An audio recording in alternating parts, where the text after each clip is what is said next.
President, Trinidad and Tobago congratulates you on your presidency of the 77th session, and we commit to you our full support. I also express gratitude to your predecessor, whose leadership and dedication demonstrated that to be a great leader, you don't have to come from a large country. Mr. President, in our maiden statement to the General Assembly as a newly independent nation in 1962, our first permanent representative, the late Sir Ellis Clarke, declared that Trinidad and Tobago embraces the solemn responsibility that comes with membership of this organization. I stand before you today in our 60th year of independence, on the anniversary of the day on which we became a republic, to reaffirm Trinidad and Tobago's unequivocal acceptance of our obligation to honor the responsibility of membership. Over the decades, Trinidad and Tobago has anchored its multilateral engagement on the founding purposes and principles of the United Nations. We have nurtured these principles by maintaining a strong tradition of democratic governance, which respects constitutionally enshrined fundamental human rights and freedoms and promotes strict adherence to the rule of law. Trinidad and Tobago, accordingly, is bound by duty to uphold these principles unconditionally and to defend them whenever there is evidence of breach. This is why Trinidad and Tobago cannot accept or ignore any unilateral attempt to violate the sovereignty and territorial integrity of any state. The violation of Ukraine's internationally agreed borders constitutes a flagrant violation of the UN Charter and of international law. It is a clear threat to international peace and security, and the only credible solution is to end this aggression immediately. Therefore, we call on the Russian Federation to immediately abandon its action and to resume negotiations with the Ukrainians in good faith to find a peaceful and durable resolution. Mr. President, our collective experience over the last 7 months has laid bare the urgent necessity for the Security Council to be reformed to reflect current geopolitical realities. And as the international community celebrates the 20th anniversary of the entry into force of the Rome Statute, which established the International Criminal Court, evidence and events around the world confirm that if in fact the court did not exist, it would have to be created in order to ensure accountability for growing acts of impunity. Trinidad and Tobago is proud of our long-standing involvement with this court through the pioneering work of our distinguished former Prime Minister and President from the little island of Tobago, the late Arthur N.R. Robinson. The mission of the International Criminal Court and its record as an independent tribunal engenders the fullest support of Trinidad and Tobago. Mr. President, as the war in Ukraine rages, fuels such as coal are having quite a resurgence, and the commitments made in Glasgow are at risk of being severely derailed. At the same time, climate commitments made by developed countries are definitely not on track.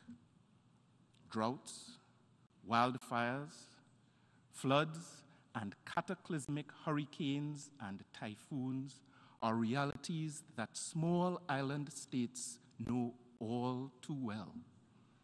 At the same time, slow onset events such as the deterioration of coral reefs and the influx of sargassum seaweed threaten our fragile ecosystems and the livelihoods of our people, especially our fisherfolk and those dependent on tourism.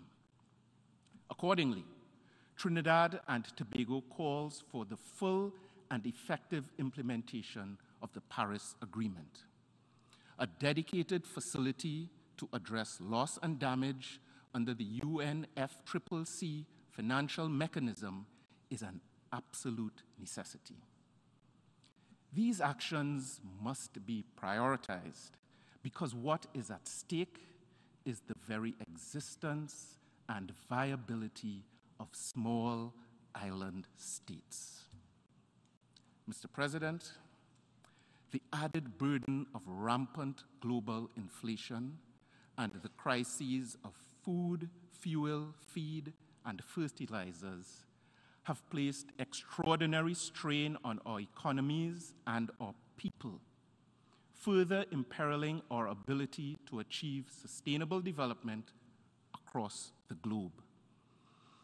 On the critical issue of achieving food security for all people, the international community must work together to accelerate global food production.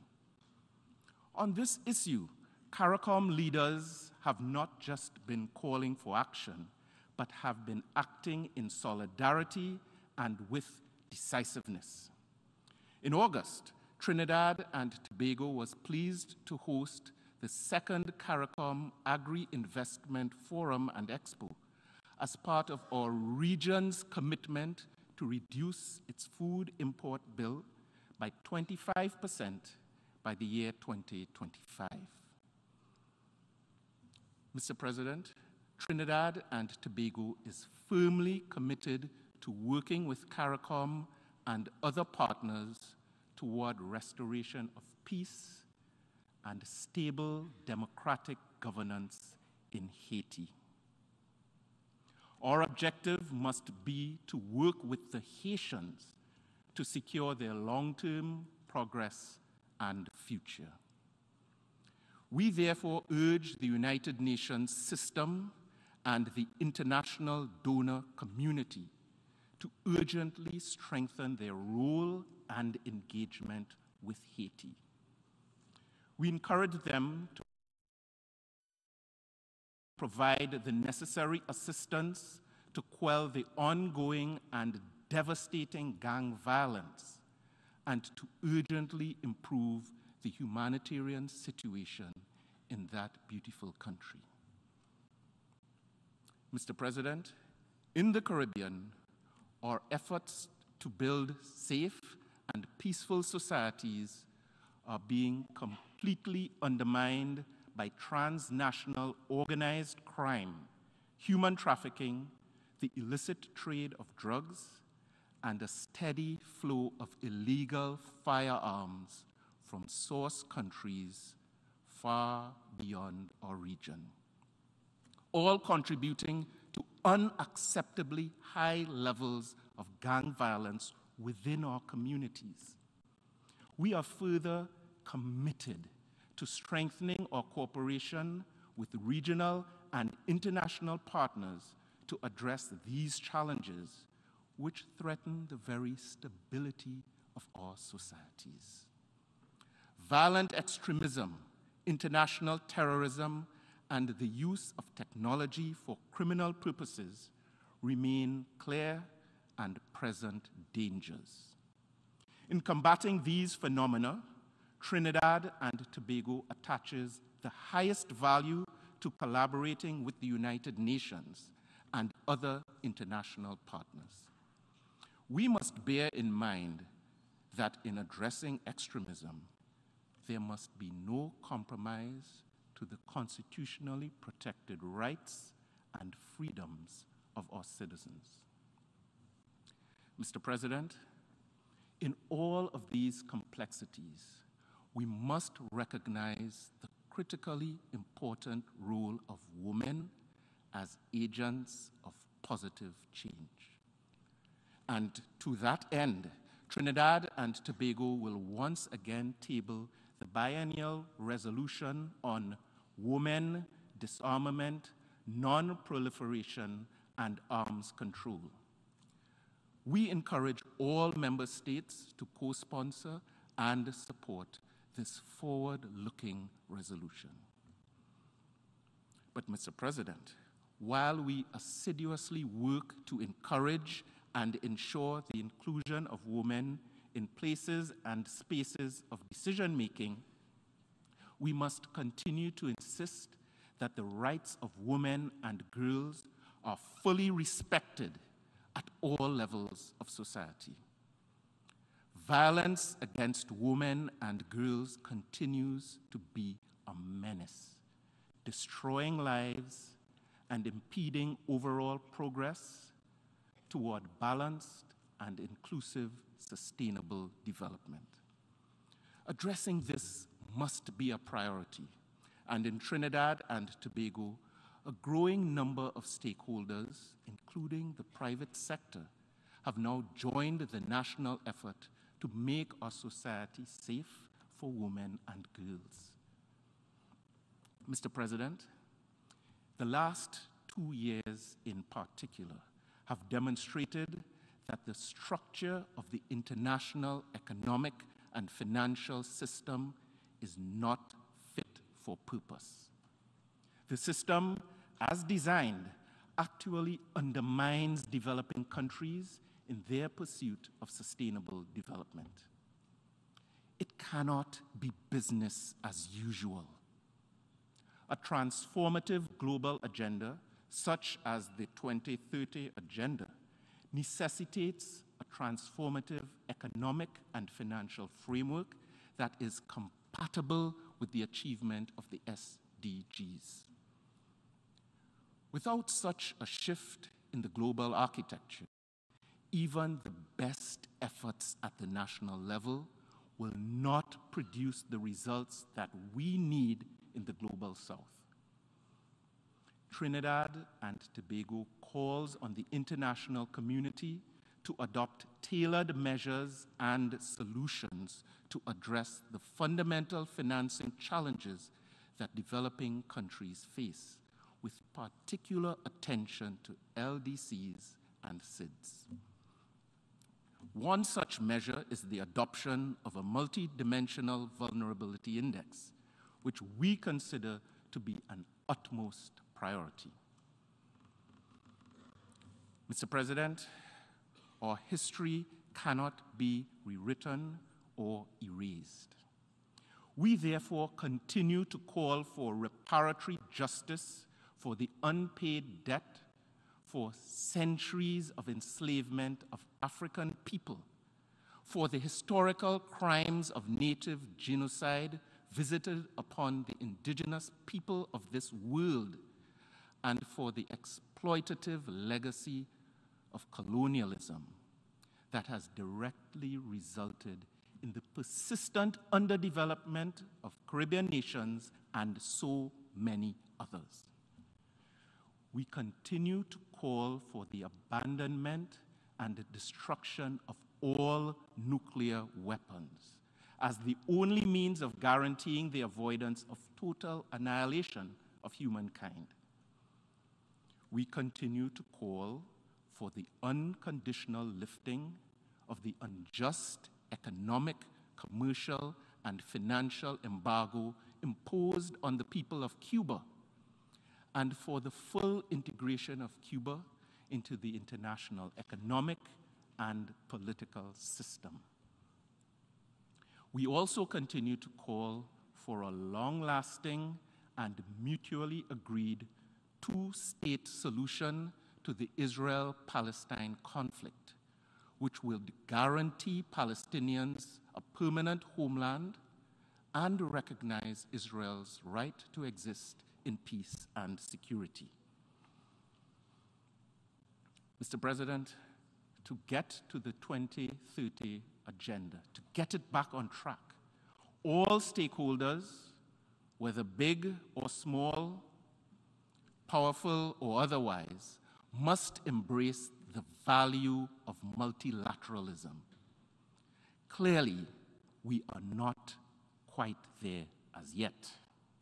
In this regard, I echo the words of one of Trinidad and Tobago's greatest calypsonians, David Rudder, who, in his iconic song, Rally Round the West Indies, said, "Soon we must take a side or be lost in the rubble, in a divided world that don't need islands no more. Are we doomed forever to be at somebody's mercy? Little keys can open mighty doors." Mr. President, this world needs little islands.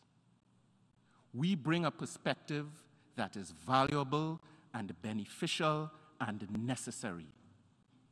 Trinidad and Tobago continues to offer the point of view of a small, sovereign, democratic nation harboring a big ambition, namely to unleash the creativity and resourcefulness of our diverse people, especially our youth, to make the most positive contribution to society, community, and the world. Mr. President, as a relatively young nation, Trinidad and Tobago's people are our greatest source of power and energy. You can feel it in the rhythm of our beautiful tassa drums and in the melodies of our national instrument, the steel pan. Our achievements stand in testimony of what can be achieved when a small nation punches above its weight class. Our citizens have served as judges on the ICC, and with respect to the law of the sea, we have given the world experts of the caliber of Lennox Bala and Anthony Luckey. We have contributed extensively to the work of the United Nations, serving on the Security Council, the Economic and Social Council, and a range of subsidiary bodies and organs. Mr. President, Trinidad and Tobago looks forward with enthusiasm and optimism to our next 60 years of membership of the United Nations. We continue to deepen engagement and partnership with our neighbors in the Caribbean and with all members of the international community to achieve our common objectives and thus to strengthen international peace and security. As we write the next chapter in our nation's history, I can share with you that Trinidad and Tobago offers itself to serve as the President of the General Assembly during the 78th session. Being tasked with such a defining role by the Assembly would truly be an honor and a responsibility that the government and people of Trinidad and Tobago shall embrace with commitment and impartiality. In the best traditions of multilateralism, let us therefore join our strengths for the benefit and upliftment of all humankind. Let us build a truly global community where no one is left behind. In closing, Mr. President, I offer this General Assembly the inspiration found in the words of the national motto of Trinidad and Tobago, which declares, "Together we aspire, together we achieve." Mr. President, I thank you.